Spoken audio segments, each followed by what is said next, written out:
Olá, discentes de artes visuais e pessoas interessadas em teorias da imagem. Eu sou o professor Fulvio Torres Flores e hoje nós vamos dar continuidade à nossa disciplina, discutindo o primeiro capítulo do livro A Imagem, do Jacomon. Jacomon nasceu em Avignon, na França, em 1942.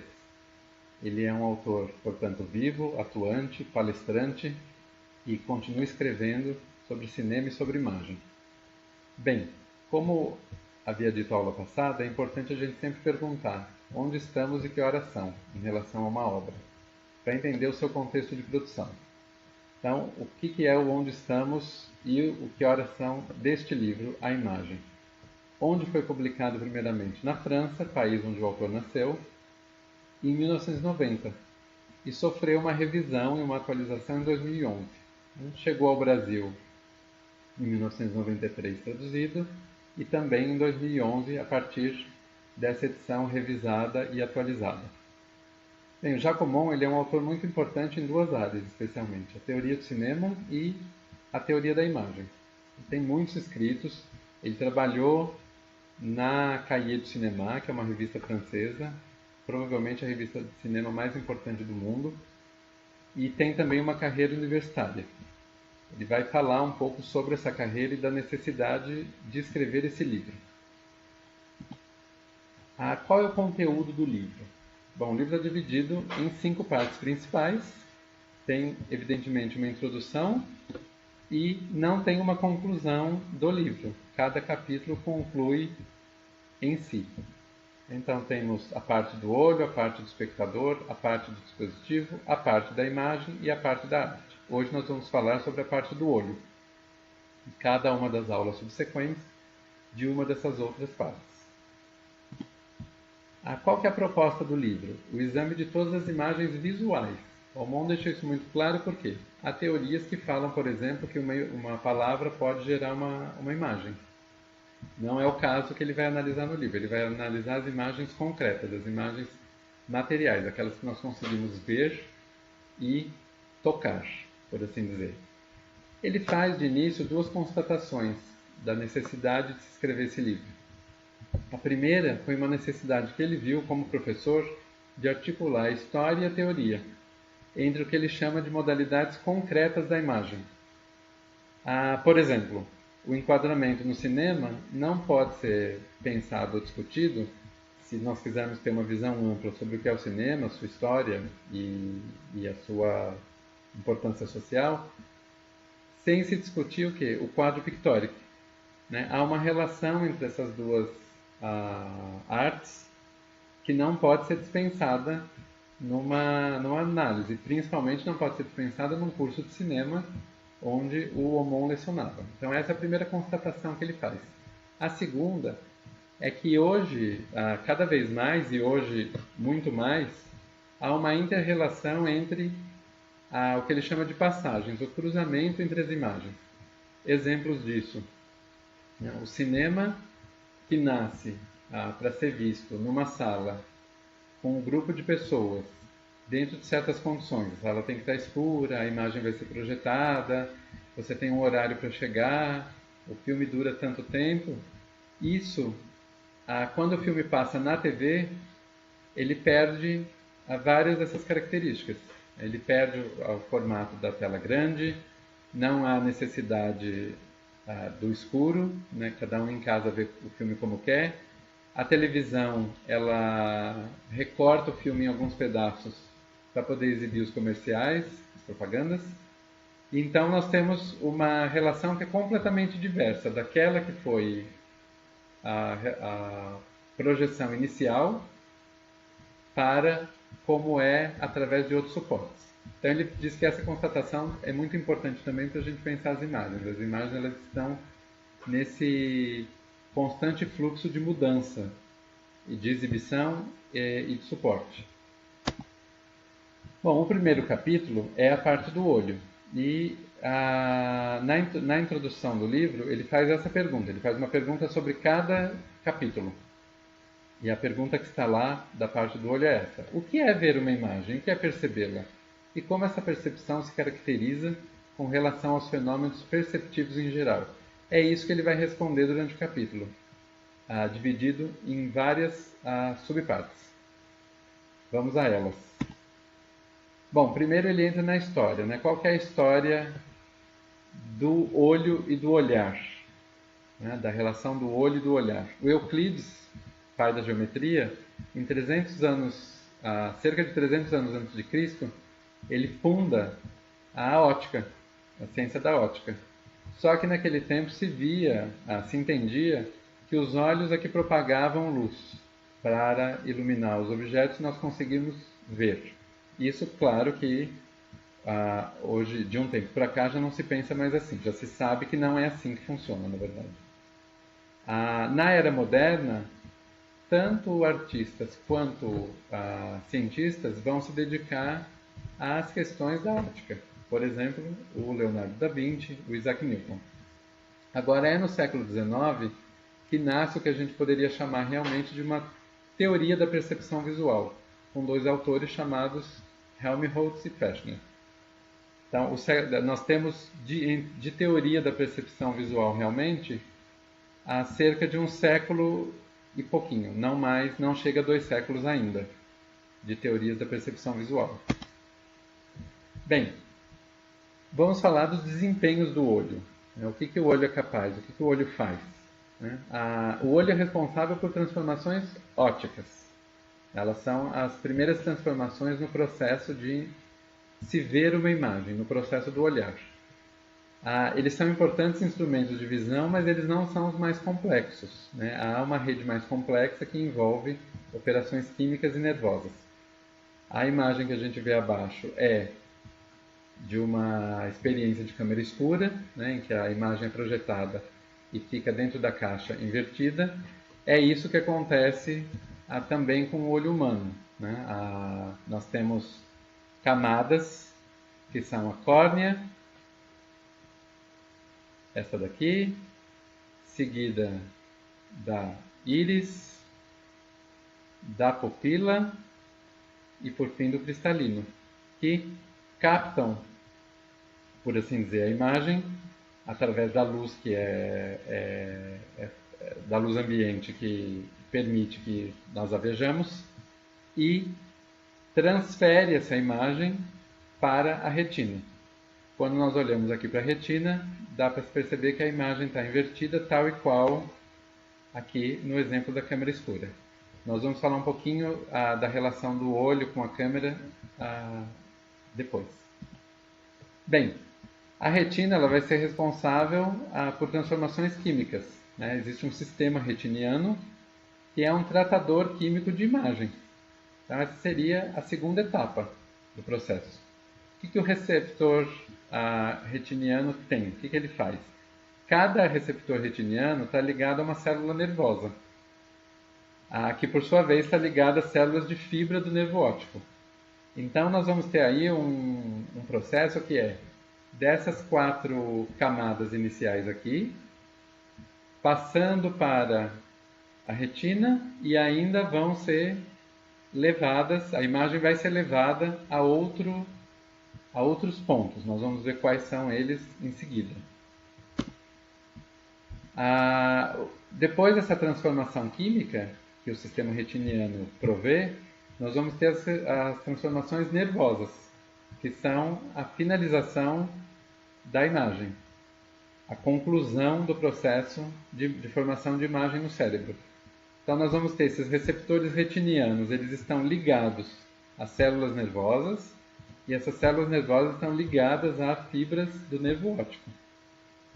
Nós podemos ver na imagem aqui o processo do olho olhando essa maçã verde, como ela é projetada, digamos assim, na retina, o caminho que ela segue através do nervo óptico até o córtex visual, que é onde a imagem é realmente finalizada e entendida. Nós vamos depois discutir isso com um pouco mais de detalhe. Aqui é importante a gente ver o que o Aumont fala sobre o olho funcionar como uma câmera. Ele diz que se a gente entender o olho somente como uma câmera, é uma visão possível, uma correlação possível. Mas é só isso. porque não dá para se entender o olhar como o olhar da câmera. O olhar é outra coisa. O olhar ele é um pouco mais, um pouco não, ele é bastante mais complexo. Nós podemos entender então que o olho seria a câmera, a retina uma chapa sensível e as conexões nervosas elas vão fazer um tratamento da informação.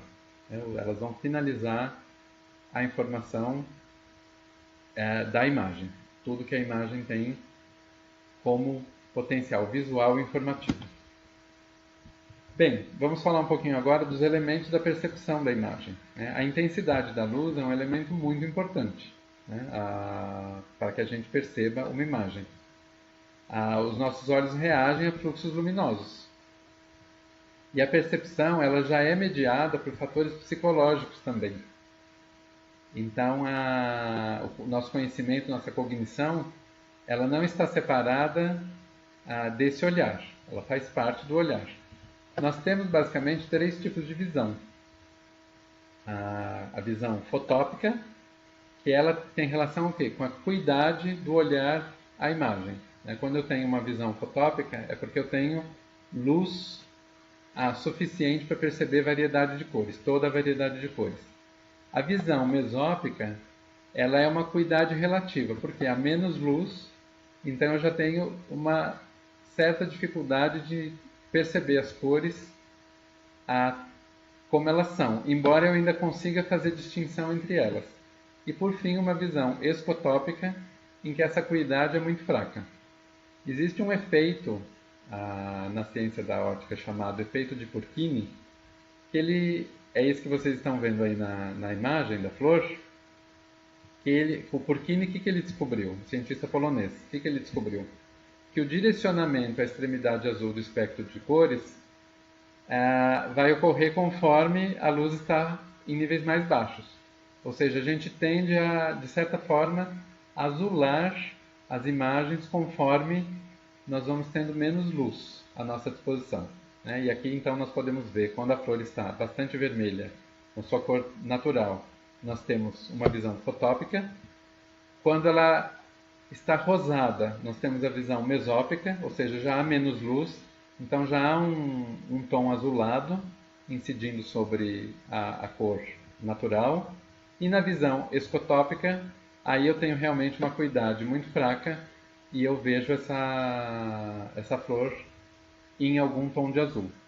Não é à toa a cor do azul, porque, por exemplo, para se fazer cinema, se filmar um filme durante o dia, se você quiser dar a impressão, o cineasta quiser dar a impressão que é noite, ele precisa usar filtros azuis. É o filtro azul que vai proporcionar o entendimento do espectador de que é noite. Esse é um processo, inclusive, que se chama noite americana no cinema. Vamos falar um pouquinho agora de percepção da cor. O Aumont diz o seguinte: a cor não está nos objetos, mas em nossa percepção, na forma como nós olhamos a cor, na nossa percepção da cor. Como isso se dá, na verdade? Nós temos um exemplo aqui do Paul Signac, na obra Mulheres ao Poço, nessa grama composta por verde. Se nós olharmos a grama aqui, a impressão que nós temos é que ela é verde. O tom geral da cor é o verde. No entanto, ela é formada de pontos verdes, amarelos, azuis e alguns raros pontos vermelhos. Isso é uma técnica muito usada num período da história da arte, que é o pontilhismo. Isso também é o que acontece com o vídeo. No vídeo nós temos micropontos coloridos que, ao serem juntados pelo olho, eles formam uma imagem e nós não vemos cada microponto, nós vemos o total. Então isso se chama, essa técnica do estilo pontilhista ou do vídeo, é composição aditiva, e a pintura em geral, o cinema em cores, ele vai usar o que se chama de técnica de composição subtrativa. Outro elemento importante da percepção é a borda visual. O que é uma borda visual? Nós temos um sistema visual que consegue reconhecer bordas e a orientação das bordas, qualquer tipo de orientação, seja uma fenda, uma linha, um ângulo, um segmento, conforme o Aumont nos informa. Então, se nós olharmos essa imagem, a primeira é uma imagem real e a segunda é uma imagem de aparelho de detecção de borda. Então, o aparelho detecta o quê? Detecta os principais traços para reconhecimento. Ele faz os principais traços de borda. Essa é uma técnica muito usada em aparelhos de reconhecimento, por exemplo, em aeroporto. Ele se atém, digamos, aos traços principais, às bordas visuais principais, para o entendimento da imagem como um todo. E aí eu tenho a imagem não fica em detalhes quando ela está só em borda, mas é possível reconhecer a imagem das bordas na imagem real. Ela tem que ter essa paridade de reconhecimento. Outro ponto importante é o contraste, né? A interação entre a luminosidade e as bordas. Aqui, usando exemplos que o próprio Almond cita, nós temos à esquerda o quadro, a tela Ronda Noturna, do Rembrandt, e à direita uma foto, né, do filme Paixão, do Godard. Então, se nós olharmos, tanto o Rembrandt quanto o Godard, eles escolhem um ponto central na imagem, em suas respectivas imagens, para iluminar de uma forma que haja uma interação entre a luminosidade e as bordas. É uma relação que ela, evidentemente, nós podemos dizer entre aspas, que ela é forçada, mas ela é forçada para gerar um efeito, tanto no caso da tela quanto no caso do quadro. O Godard se inspirou, segundo nos conta o Aumont, nesta tela do Rembrandt. Então este é um efeito de interação, em que eu faço essa interação por quê? Por meio de um contraste.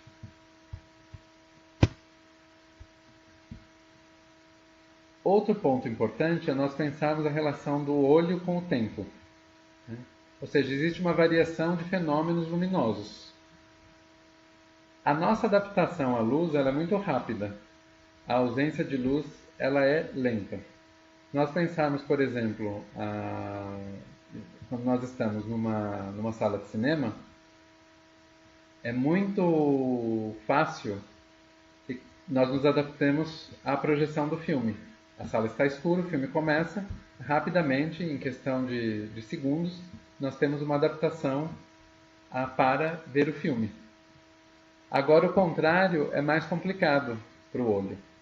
Se a tela de projeção, de repente, se a projeção do filme de repente para e a sala fica totalmente escura, nós vamos demorar vários minutos até conseguirmos termos uma acuidade visual boa. Nós vamos ter, claro, de início uma acuidade muito pequena e ela vai crescendo com o tempo. Então existe uma diferença de adaptação à luz e à ausência de luz. E também o nosso poder de separação temporal não é tão rápido quanto o do sistema auditivo. Nós não separamos uma imagem da outra tão rapidamente quanto o ouvido é capaz de fazê-lo. Isso, claro, que nós não percebemos com intensidade no dia a dia, porque são questões de menos de segundo, né, de divisão de segundos, né, microsegundos ou décimos de segundos, a depender se é o olho ou se é o sistema auditivo. Mas é importante a gente notar que há uma diferença entre esses dois sistemas e o olho ele não é o nosso órgão mais competente nesse sentido. Né? O ouvido é mais. O sistema auditivo é mais competente. Bem, nós temos também que pensar nos movimentos oculares. Os nossos olhos eles se mexem. Nós estamos, por enquanto, falando de um olho, depois nós vamos entrar na questão dos dois olhos e quais as diferenças e o que implica ter dois olhos. Bem, os movimentos oculares eles podem ser irregulares, por exemplo, numa busca ou num estímulo. Se eu busco algo, eu não tenho necessariamente que olhar para um ponto fixo ou para uma sequência rígida. Eu posso procurar como eu estou fazendo agora. É uma busca. Ou eu estou reagindo a algum estímulo, por exemplo, fogos de artifício.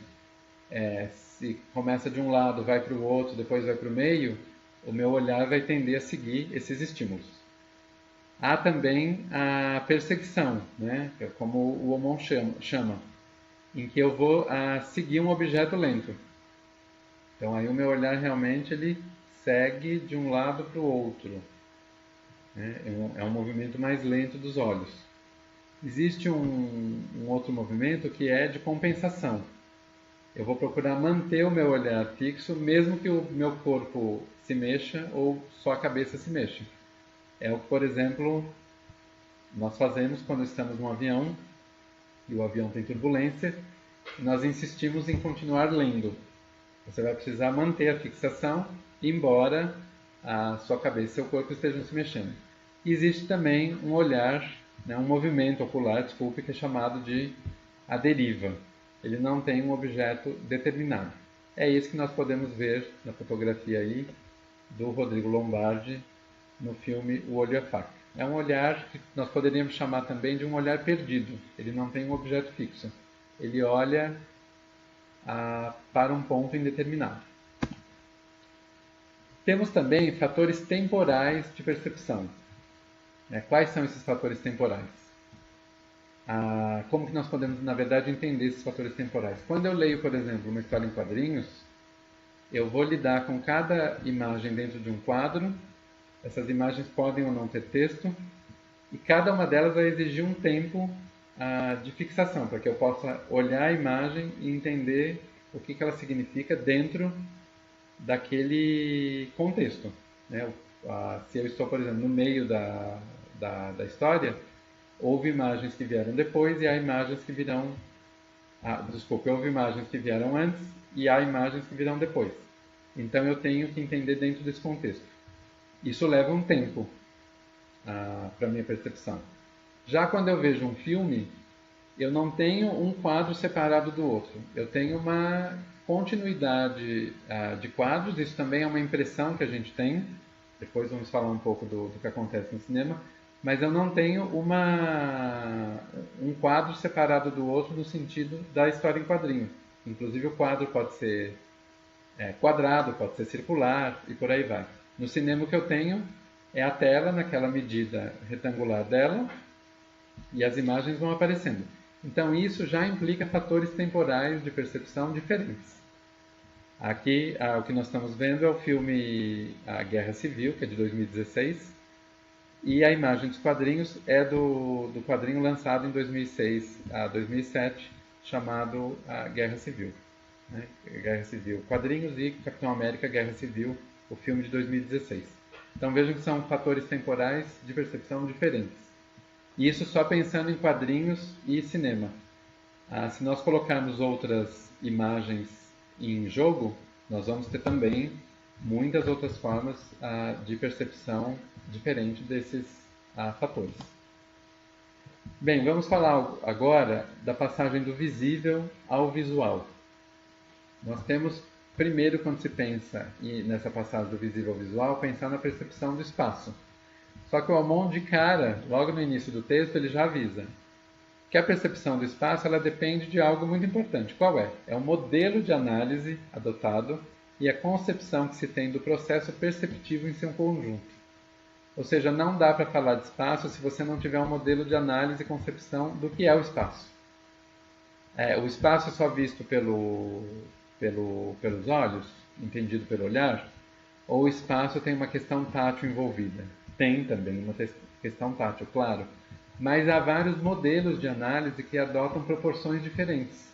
O sistema auditivo, por exemplo, é importante também para se entender o espaço em que se está. Todos os órgãos do sentido podem ser importantes em alguma medida. A questão é que cada modelo vai adotar uma forma de análise. Então ele diz, primeiro, para falar de percepção do espaço, a gente teria que falar qual modelo está sendo adotado. Então ele não faz uma discussão ampla sobre isso, porque não interessa ver todos os modelos. Para o que é o uso do livro e a intenção do livro, isso não vai ser interessante. Esses modelos podem aparecer na sequência do livro, mas eles não são objeto de uma análise nesse momento. Outro fator importante é a constância perceptiva. Ele diz isso. A percepção visual põe em ação, quase automaticamente, um saber sobre a realidade visível. Isso já implica dizer o quê? e eu preciso ter um saber sobre a realidade para poder a minha percepção visual estar em ação.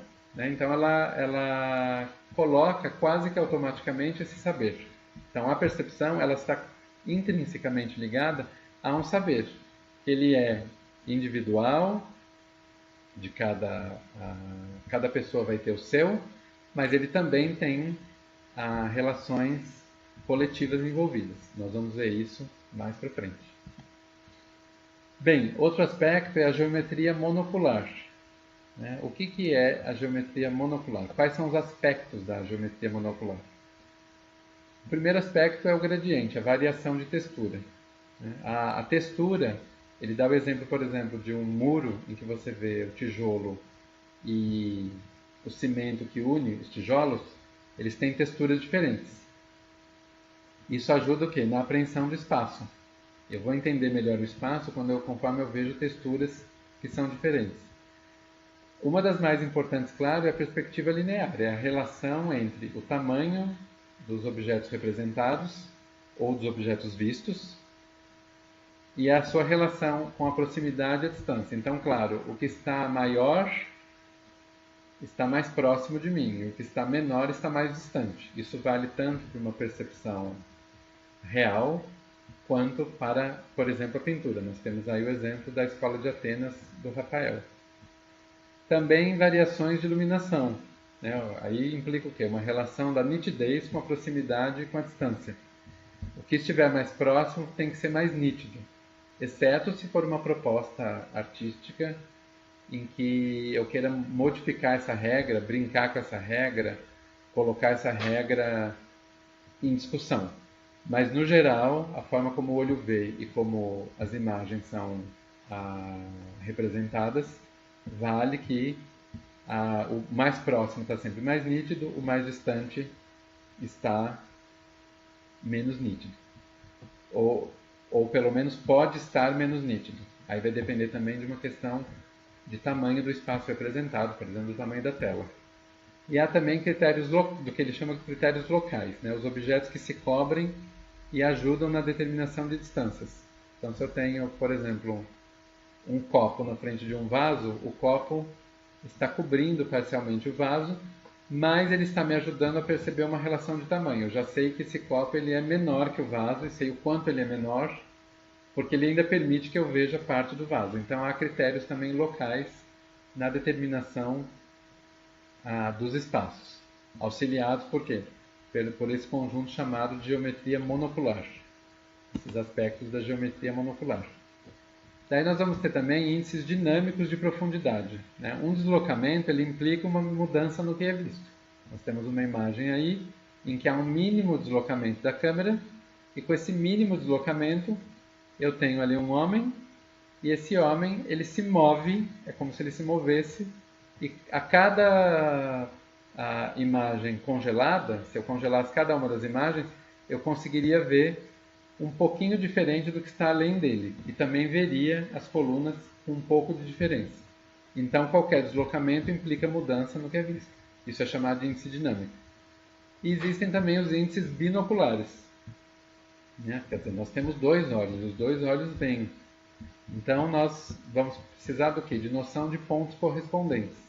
A imagem ela se forma em boa parte, a gente consegue formar uma imagem porque há um processamento de ver quais são os pontos que correspondem em cada um dos olhos. Nós não vemos igualmente com os dois. Há uma pequena diferença. Essa diferença ela é tratada de que forma? Esses pontos correspondentes é que vão formar o que nós podemos chamar de área principal da imagem. Isso tudo é dado pelo quê? Pela teoria da fusão. Né? Ou seja, conexões nervosas elas fabricam uma informação única proveniente das duas retinas. Vamos lembrar que a retina é que é responsável pelo processo da química do olhar. Então aí nós temos a importância dos dois olhos, mas havendo uma diferença entre eles, essa diferença é tratada internamente via conexões nervosas. Nós vemos uma imagem apenas. Como se dá a percepção do movimento? né? O olho também ele é capaz de detectar movimento, claro. Né? Ele detecta movimento e detecta velocidade. A informação sobre os nossos movimentos, é importante a gente não confundir o real com o movimento do olhar. Uma coisa é o objeto estar se movendo, outra coisa é nós estarmos movendo o nosso olhar e achar que o objeto está se movendo.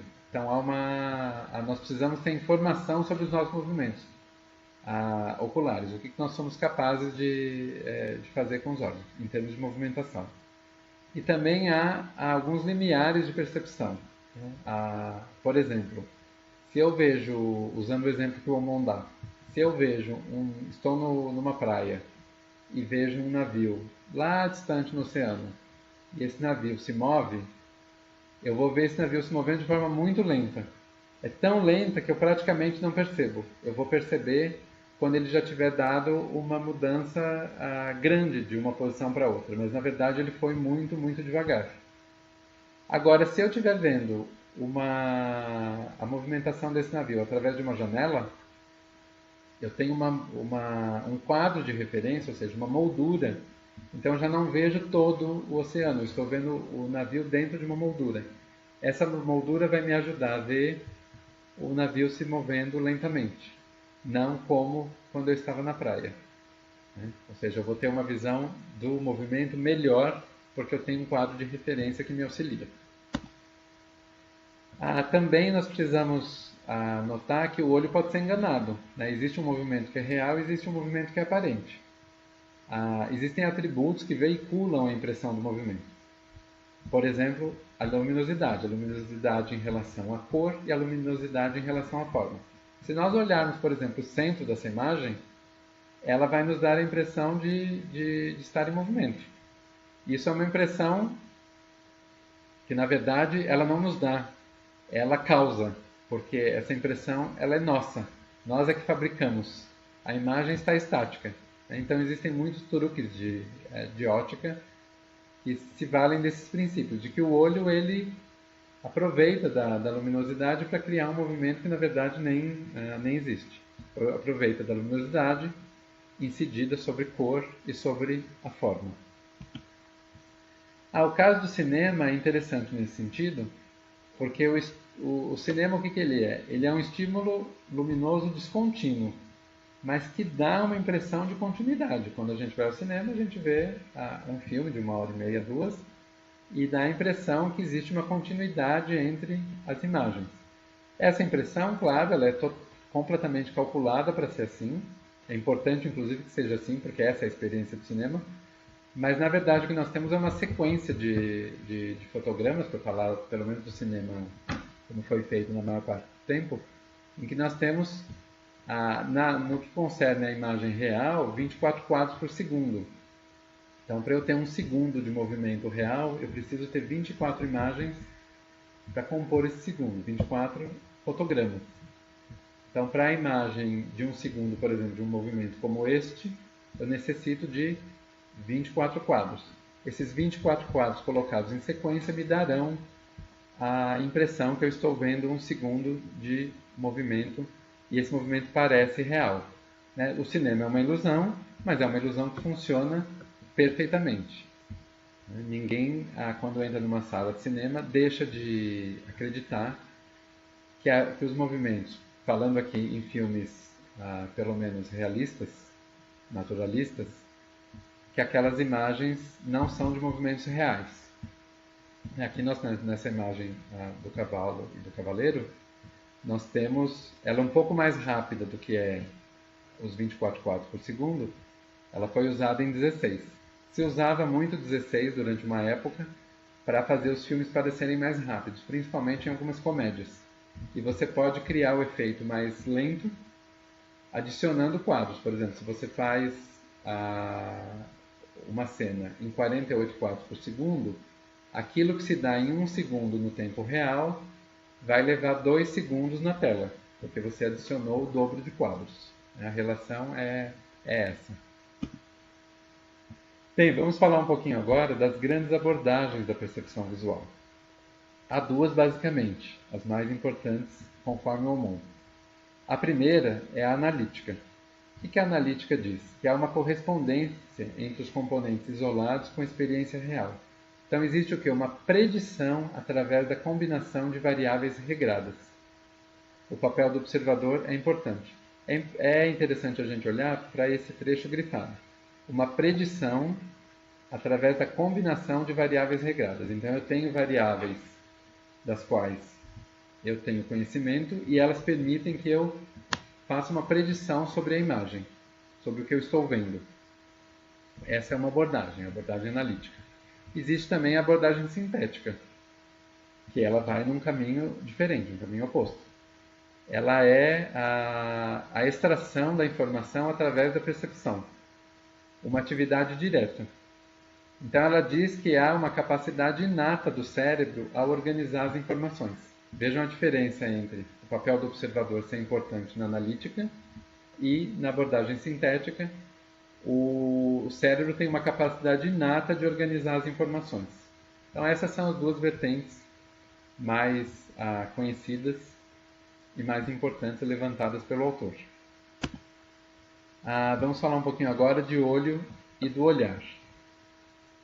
O que o Aumont diz? O olhar é o que define a intencionalidade e a finalidade da visão. É a dimensão propriamente humana da visão. Isso é muito importante.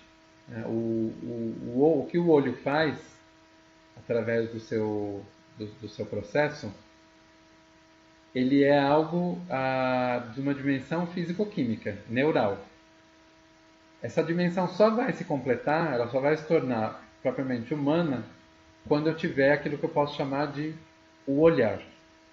Aqui eu vou falar da atenção visual para depois a gente olhar essas duas imagens. Existem dois tipos de atenção visual levantadas pelos autores. Aqui nós vamos falar da central, descrita pelo Ulrich Neisser. O que ela faz? Ela segmenta o campo em objetos e fundos. Então, se eu olho, por exemplo, para uma paisagem, eu vou ver objetos, uma árvore, uma criança brincando, um animal qualquer, o sol, eu vejo objetos e vejo também os fundos nos quais esses objetos estão inseridos. Por exemplo, a criança num gramado, a árvore tem ao seu fundo uma parte do gramado e o céu, o sol está no céu. Então eu tenho a segmentação entre objetos e os seus fundos. Isso é a atenção central. Nós temos também uma atenção que é chamada de periférica, que ela se relaciona aos fenômenos novos fora da parte central do campo, ou seja, fora daquilo que eu foco. O central é o que eu foco e o periférico é aquilo que no momento que eu estou focando em algo, eu não estou dando importância, mas que o olho vê, o olho detecta e processa essa informação.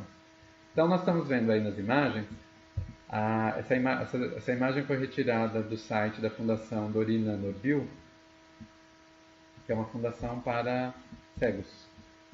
E aí nós estamos vendo como uma pessoa que tem visão central afetada vê, ou seja, se o centro está afetado, ela só consegue ver o que está periférico. E se ela tem a visão periférica afetada, ela só consegue ver o que tem no centro. Isso no caso, claro, das pessoas que têm ainda a visão parcial. Então é importante a gente ver isso, por quê? Porque qualquer das áreas afetadas, ela vai trazer um prejuízo do olhar para essa pessoa. E ela vai fazer com que a pessoa veja o mundo de forma diferente, porque ela não consegue detectar uma parte, seja a central, seja a periférica. E claro que no caso das pessoas com deficiência visual ou cegueira, existem compensações que podem ser usadas. A pessoa aprende a usar essas compensações ou de forma natural ou, enfim, de forma processual, através de orientações e tudo mais. Nós vamos falar isso em outras aulas, um pouco mais sobre isso em outras aulas. Bem, nós temos um processo que é de busca visual. Vamos imaginar aqui, olhando essa imagem, que se nós estivéssemos diante da imagem real, da imagem do busto, Seria até mais interessante. Mas nós podemos olhar essa imagem tal e qual ela está. O que a gente olha primeiro na imagem? Nós podemos ter uma visão geral da imagem, mas essa visão ela nunca é suficiente para a formação completa da imagem. Nós temos que nos fixar sucessivamente sobre pontos diferentes, sobre detalhes da cena. Estou chamando aqui de cena. Então, por exemplo, qual seria a trajetória natural de se olhar essa imagem? Não há uma trajetória natural. Cada pessoa vai olhar de uma forma. Eu posso começar olhando o nariz, ir para a boca, voltar para os olhos, em seguida o cabelo, o pescoço, para o queixo, amassando o rosto e por aí vai. Cada pessoa vai ter uma forma de olhar que varia em relação à outra. Ou seja, não existe um padrão. Só pode existir um padrão se houver uma instrução. Se eu falasse para vocês, olha, eu vou mostrar uma imagem e eu gostaria que primeiro vocês olhassem de cima para baixo e depois da esquerda para a direita. Aí vocês vão conduzir os olhos e fazer isso. Se não, cada pessoa vai ter um direcionamento e um percurso para apreender o que a imagem traz em termos de visualidade, em termos de informação. Por isso que ele diz que para ver uma imagem é necessário integrar a multiplicidade de fixações sucessivas. Eu vou ver de formas sucessivas, vou retornar a alguns pontos em que eu quero saber um pouco mais. Depois que eu fizer todo esse processo, aí sim eu posso dizer que eu tenho a imagem suficientemente retida. Se eu preciso muito das informações que uma imagem me dá, eu vou precisar fazer esse processo de fixação sucessiva mais vezes. Se eu preciso menos, eu vou olhar para os pontos principais que me interessam e passo para outra imagem, para outra questão. Outro ponto importante em relação à percepção das imagens, e aí o Aumont ele faz uma autolimitação própria dentro do livro, que ele vai falar só neste momento das imagens planas, a pintura, a gravura, desenho, fotografia, cinema. Ele não vai lidar, por exemplo, com escultura. Primeiro é que nós temos o quê? Uma dupla realidade. Existe uma superfície que é plana. Ela pode ser tocada, pode ser vista. E existe um espaço tridimensional que só pode ser visto. Eu posso tocar nessa imagem do filme Central do Brasil e eu estou falando da superfície plana. Nessa superfície plana eu posso tocar, eu posso deslocar e eu posso ver o conteúdo dela. Então eu tenho em primeiro plano esse portão semi-aberto, em seguida eu tenho a personagem da atriz Fernanda Montenegro, em seguida o personagem Dora, né? Em seguida o personagem do Vinícius de Oliveira, depois eu tenho um longo caminho, casas ao fundo, até que no final eu tenho o que deve ser um monte ou algo próximo a uma colina. Então o que eu tenho aqui? Essa é uma superfície plana. Eu consigo tanto tocar quanto ver tudo isso. Agora, o tridimensional, o espaço tridimensional, eu só consigo vê-lo. Eu não posso tocar na personagem Dora, eu não posso tocar naquela casa, no portão ou na árvore. Então isso é uma dupla realidade que a imagem me dá. É uma característica intrínseca da imagem ter essa dupla realidade. Existe uma realidade 2D e uma realidade 3D, 3 dimensões. Né? Em relação à realidade 2D, nós temos o que? O quadro e o suporte, uma superfície e uma textura, cores e contrastes menos intensos do que na realidade. A figura 2D, a imagem 2D, ela tem essas características. Para, no entanto, a construção de uma realidade 3D, eu vou precisar fazer uso de técnicas, de conhecimentos. Entre elas, as regras de Leonardo, que dizem que se eu quero uma figura de um tamanho tal, eu tenho que pensar na proximidade dessa figura com o espectador. E aí eu vou desenhá-la maior. A mesma coisa em relação às cores. Eu vou colocar cores mais saturadas no que está mais próximo do espectador. E por aí vai. As regras de Leonardo são várias. Vocês estudam isso em História da Arte. Há uma diferença de nitidez também entre o centro, né, que é uma imagem artificial, e a retiniana. Por quê? Vamos pensar aqui no seguinte. O que é essa diferença de nitidez do centro? Uma imagem realizada em 3 dimensões, ela pode prover para o espectador uma nitidez tanto do centro quanto da periferia igual. Algo que a imagem retiniana, não vou falar aqui na verdade imagem retiniana, a imagem do olhar humano ela não faz. Nós vamos ter mais nitidez sempre na parte central e a parte periférica vai ter menos porque ela exige menos. Por isso mesmo ela é periférica. Agora, numa construção de realidade 3D, por exemplo, numa pintura, como nós estamos vendo aí do Velázquez, as meninas, eu posso fazer essa distinção, essa diferença de nitidez não ser tão forte ou até eliminar a diferença de nitidez. Eu posso fazer com que o espaço todo da tela seja nítido. Aí vai haver uma diferença entre proposição artística, intenção e tudo mais. Existe também um ponto que é importante, que é a compensação de ponto de vista. Existe um ponto de vista que é o correto do que seria uma construção perspectiva e existe uma compensação por um ponto de vista incorreto.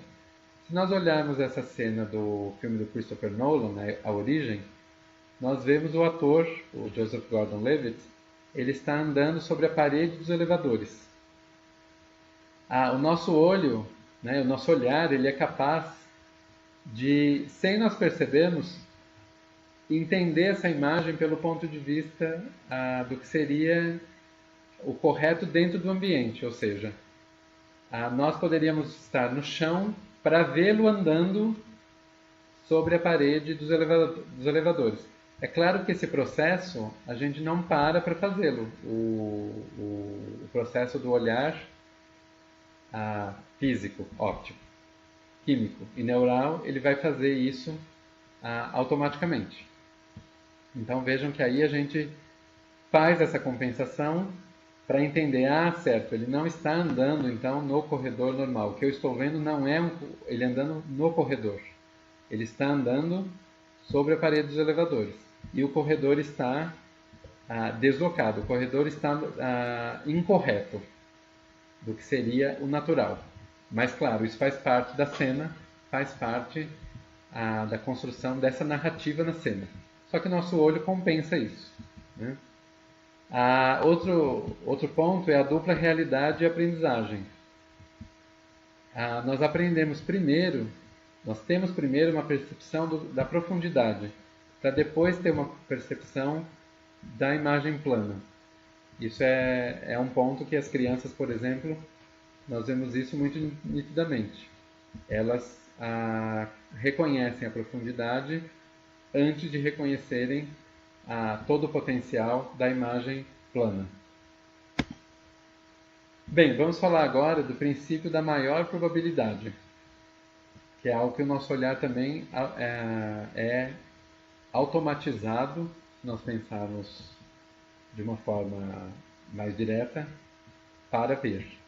Se houver uma contradição, o cérebro vai selecionar a imagem mais provável, dentro do contexto e do conhecimento de cada pessoa. Ou seja, isso significa que a percepção visual, ela funciona com o quê? Com a cognição, elas estão juntas. Aqui nós temos a ilusão do pato-coelho, em que na primeira imagem nós vemos nitidamente um pato, embora sejam traços muito simples. Dá para afirmar que é um pato pelas características do animal. Na imagem à direita, nós temos um coelho, né? Mesma razão, quer dizer, o traço é simples, mas há pontos que distinguem fortemente de ser um pato. Agora, a imagem do meio ela é dúbia. Então, o meu cérebro vai pela maior probabilidade, do que eu reconheço mais em termos do conhecimento em relação a esses dois animais. Por isso que vai variar. Esses testes de imagens, por exemplo, são muito usados na psicologia. Eles muitas vezes dizem se a pessoa usa mais, o cérebro dela funciona mais de um jeito ou de outro, pela probabilidade de escolha de imagem. Né? Existem estudos mostrando isso e chega-se a resultados que obviamente não são de se entender a pessoa nas profundezas da sua psicologia, mas que dão informações básicas sobre ela, sobre o funcionamento psicológico dela. Esse então é a da maior probabilidade. Nós temos também ilusões elementares. Né? O que o Aumont diz sobre as ilusões elementares é que a imagem é percebida quase de modo automático por uma interpretação em termos espaciais e tridimensionais. Ou seja, nós estamos muito acostumados a ver tudo dentro de um espaço. Esse é o nosso cotidiano. Nós vemos o mundo dentro de um espaço e de forma tridimensional.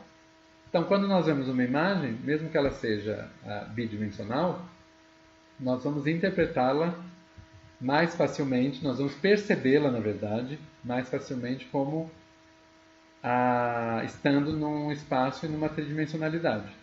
A interpretação é outro ponto, por isso é que é importante falar que da percepção. A imagem vai ser percebida assim. Nós temos aqui 3 ilusões, em ordem da esquerda para a direita: a ilusão de Hering, de Ponson e de Miller-Lyer.